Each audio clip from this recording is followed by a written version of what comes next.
Good morning, students. Today is our module 2 of the same chapter, square and square root. So we will continue with the exercise 3a. Today we will do question number 3. What does the question number 3 says?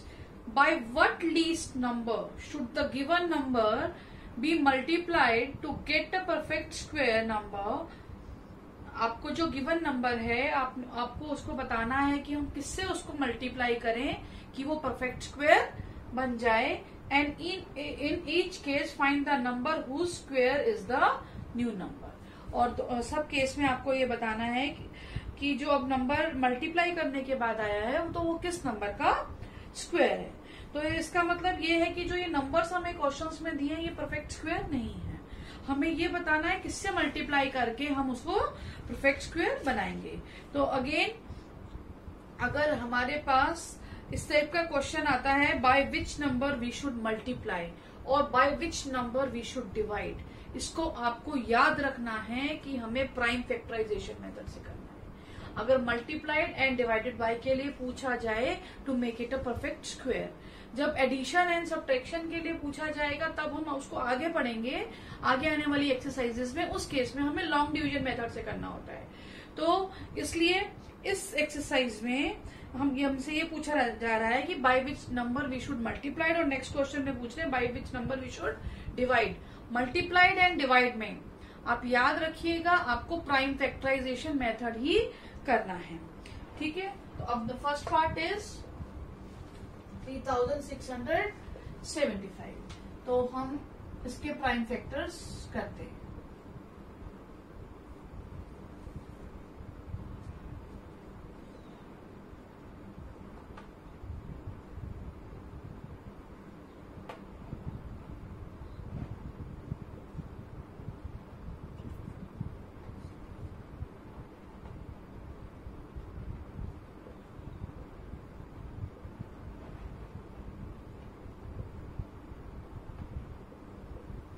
Yes. अब देखेंगे हमने जब prime factors इसके करे तो हमारे 5 का भी पेयर बन गया, 7 का भी पेयर बन गया, बट 3 का पेयर नहीं बना है. इसका मतलब इसको पेयर बनाने के लिए हमें इसको 3 से जो अनपेयर्ड नंबर बच जाए उसी नंबर से मल्टीप्लाई करना होगा. ये याद रखना, जो अनपेयर्ड नंबर बन जाए 1 बचे 2 बचे जितने भी नंबर बचे उससे उसको मल्टीप्लाई करना होगा to make it a perfect square. क्योंकि अगर इसको हम 3 से मल्टीप्लाई कर देंगे तो 3 इंटू 3 भी एक फैक्टर आ जाएगा. तो इसलिए हम सबसे पहले लिखेंगे 3675 इज इक्वल टू 3 इंटू, यहाँ पे आप डायरेक्ट भी लिख सकते हैं 5 स्क्वायर इंटू 7 स्क्वायर, क्योंकि ये पेयर बन रहे हैं. या 5 इंटू 5 और 7 टू 7 करके नेक्स्ट स्टेप में आप इस स्टेप को लिख दीजिए. अगर आप डायरेक्ट लिखते हैं तो भी ठीक है. अब यहाँ पे ये तो पेयर में बना है, अब ये अनपेयर्ड नंबर है. So we will multiply it by 3. तो अब हमें नेक्स्ट स्टेप क्या क्या 3675 इंटू 3 करना है. तो हम यहाँ पे मल्टीप्लाई करते हैं.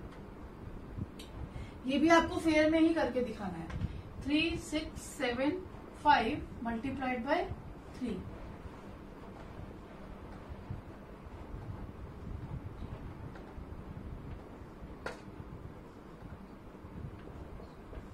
वन 1025. तो ये 3675 इंटू 3 इज 11025. अब हमें ये बताना है नेक्स्ट स्टेप क्या है कि find the number whose square is the new number. अब हमें जो भी नंबर आया इसको हमें फिर से प्राइम फैक्टराइजेशन करना होगा. ये वर्क भी आपको फेयर में ही करके दिखाना है. अब 11025 का प्राइम फैक्टराइजेशन.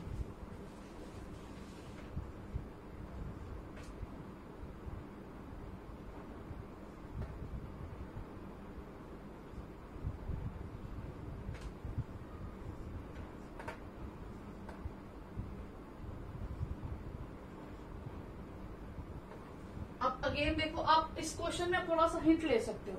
यहाँ पे जब आया 1225 आए, अब ये ऑलरेडी आप इसको कर चुके हो तो यहाँ से आप कॉपी भी कर सकते हो. आपका टाइम सेव हो जाएगा.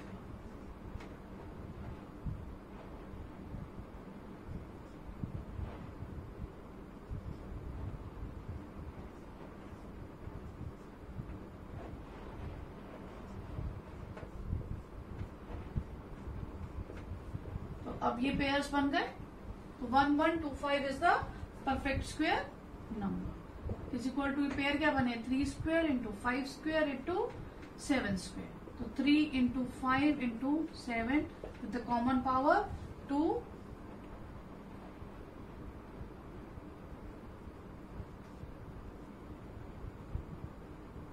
105, तो 11025 105 का परफेक्ट स्क्वायर है। तो सिमिलरली अब हम इसका नेक्स्ट पार्ट करते हैं। Now next part is 2156। देखो हमने यहाँ पे इसके प्राइम फैक्टर्स किए हैं, तो यहाँ पे 2 का भी पेयर बन गया है, 7 का भी पेयर बन गया, बेटा 11 इज अनपेयर्ड, तो 11 अनपेयर्ड है, तो हमें 11 से इसको मल्टीप्लाई करना पड़ेगा। तो हम यहाँ लिखेंगे वी विल मल्टीप्लाई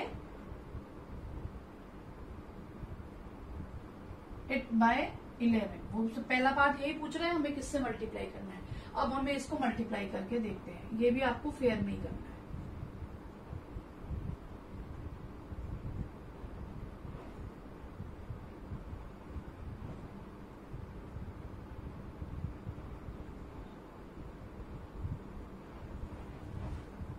टू 3 7 1 6। अब हम इसके प्राइम फैक्टर्स करेंगे 2 3 7 1 6।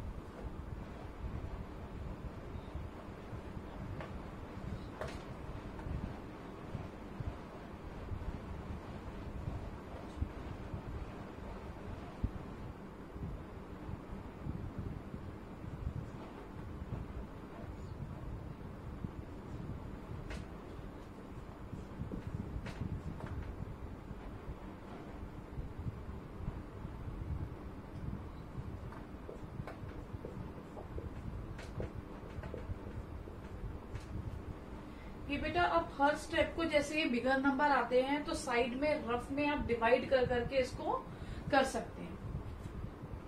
तो यहाँ पे अब ये परफेक्ट पेयर्स बन गए, तो 2 3 7 1 6 is equal to 2 square into 7 square, क्योंकि ये पेयर में है तो मैं डायरेक्ट स्क्वायर में लिख रही हूँ, और 11 square it is 2 into 7 into 11।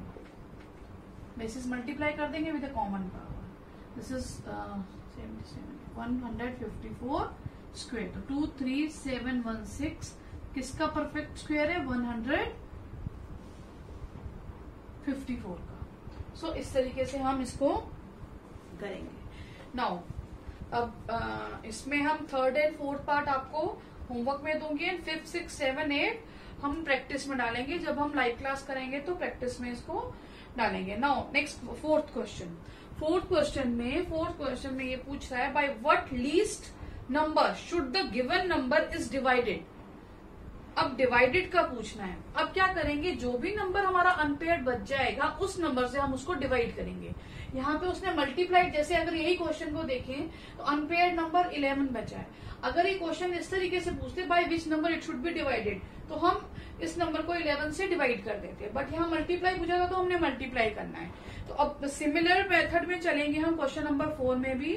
Prime factors करेंगे, जो अनपेयर्ड नंबर बचेगा उसको हम उससे गिवन नंबर को उस अनपेयर्ड नंबर से डिवाइड कर देंगे, तो हमारे पास एक नंबर आ जाएगा, फिर हम उसका परफेक्ट स्क्वायर निकाल लेंगे। So let us start. Now question number 4 first part. इसमें हमने बताना है by which number we should divide, तो हम इसके सबसे पहले प्राइम फैक्टर्स करेंगे।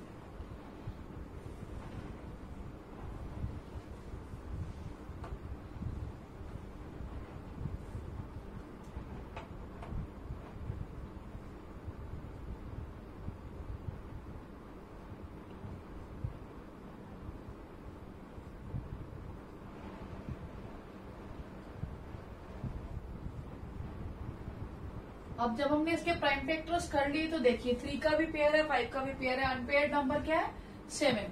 तो हमें इस नंबर को 7 से डिवाइड करना होगा to make it a perfect square. तो 175 is equal to 3 square into 5 square direct लिख सकते हैं, और 7, और हम यहाँ लिखेंगे वी विल डिवाइड 575 बाय 7, और ये डिवीजन भी आपको फेयर में दिखानी है। अब देखो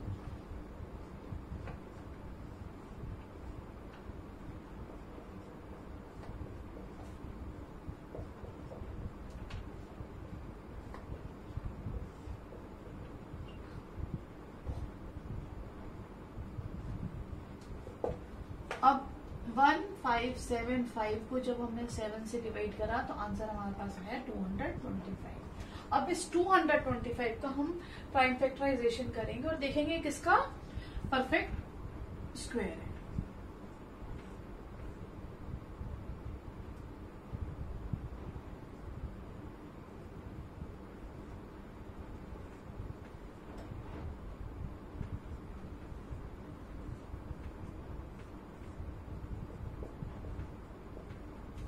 Now 225 is equal to 3 square into 5 square.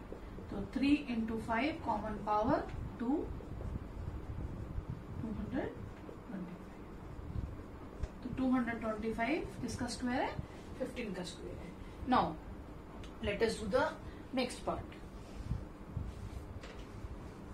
Now next part is 9075. अब सबसे पहला स्टेप क्या है? हमने इसका ये प्राइम फैक्टराइजेशन किया। जब हमने प्राइम फैक्टराइजेशन किया, देखिए ये स्टेप्स है। अब इसमें देखेंगे 5 का पेयर है, 11 का पेयर है, अनपेयर्ड क्या नंबर है? 3। तो हमें जो गिवन नंबर है उसको अनपेयर्ड नंबर से डिवाइड करना है। तो 9075 3 इंटू 5 इंटू 5 इंटू 11 इंटू 11 ये आ गया। तो हम we will divide it by 3। देखो इधर बेटा मैंने डिवीजन भी शो करी है। Now 9075 divided by 3 is equal to 3025।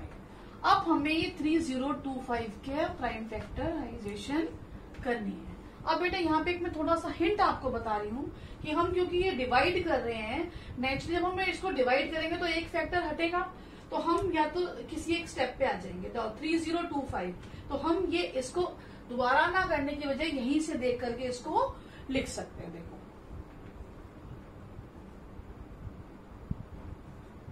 इस तरीके से यही स्टेप्स हम इसमें से लिख दें तो आपका टाइम सेव हो जाएगा पेपर इस टाइप के क्वेश्चन में, ठीक है। और यहाँ पे हम सीधा लिख देंगे 3025 इज इक्वल टू, क्योंकि ये दो पेयर बन गए, ये पेयर बन गया 5 स्क्वायर इंटू 11 स्क्वायर, 5 इंटू 11 का whole square that is equal to 55 square. तो 3025 is a square of 55। So इस तरीके से हमें क्वेश्चन करने हैं। अब इस क्वेश्चन का भी 3rd एंड 4th पार्ट आपको होमवर्क में दूंगी मैं अभी, एंड 5th टू लेकर 8th पार्ट जो है हम इसको एज ए प्रैक्टिस करेंगे। जब हमारी इसको प्रैक्टिस शीट में इंक्लूड करूंगी जब हम लाइव क्लास के लिए प्रैक्टिस शीट करेंगे। अब इस एक्सरसाइज में क्वेश्चन नंबर 5 एंड 6 ये ऐसे क्वेश्चन है जो अब मैं आपको बाद में समझाऊंगी जब हम एक्सरसाइज